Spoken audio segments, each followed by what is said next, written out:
ಯುವಕನಿಂದ ಹಿಂದೂ ದೇವಸ್ಥಾನಕ್ಕೆ ಕಲ್ಲೆಸೆತ. ಬೆಳಗಾವಿ ನಗರದ ಪಾಂಗುಳಗಲ್ಲಿಯಲ್ಲಿರುವಂತಹ ಮಂದಿರಕ್ಕೆ ಕಲ್ಲೆಸೆತ.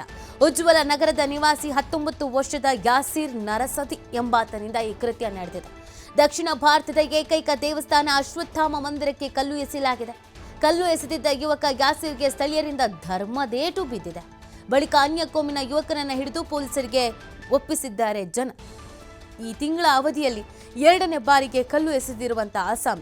ಕಲ್ಲು ಎಸೆದ ಯುವಕ ಯಾಸೀರ್ ಮಾನಸಿಕ ಅಸ್ವಸ್ಥ ಅನ್ನೋದ್ರ ಬಗ್ಗೆ ಮಾಹಿತಿ ಸಿಗ್ತಾ ಇದೆ.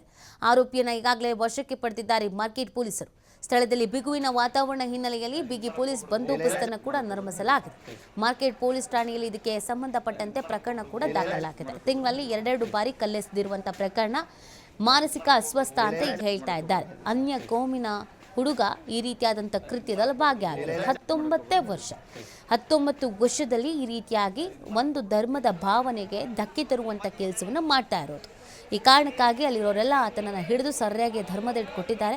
ಅದಾದ್ಮೇಲೆ ಪೊಲೀಸರಿಗೆ ಒಪ್ಪಿಸುವಂಥ ಕೆಲಸವನ್ನು ಮಾಡಿದ್ದಾರೆ. ಪದೇ ಪದೇ ಈ ಥರದ್ದಾಗ್ತಾ ಇದ್ರೆ ನಾವುಗಳು ನೋಡ್ಕೊಂಡು ಕೂತ್ಕೊಳ್ಳೋದಕ್ಕಾಗಲ್ಲ ಅಂತ ಒಂದು ಧರ್ಮದವರು ಸಿಡಿದೇಳ್ತಾ ಇದ್ದಾರೆ. ಸದ್ಯ ಪೊಲೀಸರು ಈ ಪ್ರಕರಣವನ್ನು ಹತೋಟಿಗೆ ತರುವಂಥ ನಿಟ್ಟಿನಲ್ಲಿ ಸಾಕಷ್ಟು ರೀತಿಯಾದಂಥ ಪ್ರಯತ್ನವನ್ನು ಮಾಡ್ತಾ ಇದ್ದಾರೆ. ಎರಡೂ ಕಡೆಯಲ್ಲೂ ಮಾತನಾಡಿ ಸಮಾಧಾನ ಮಾಡ್ತಿದ್ದಾರೆ. ಆದರೆ ಪರಿಸ್ಥಿತಿ ಕೈ ಮೀರಬಾರದು ಅನ್ನುವಂಥ ನಿಟ್ಟಿನಲ್ಲಿ ಹೆಚ್ಚಿನ ಭದ್ರತೆಯನ್ನು ಕೂಡ ಕೈಗೊಳ್ಳಲಾಗಿದೆ.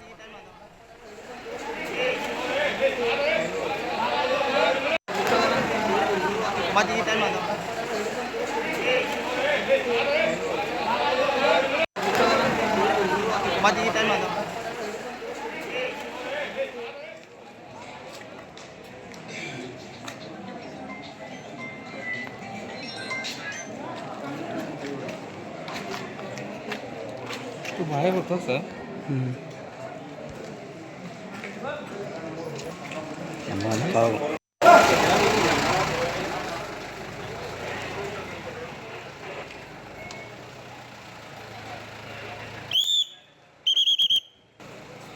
माझी गाडी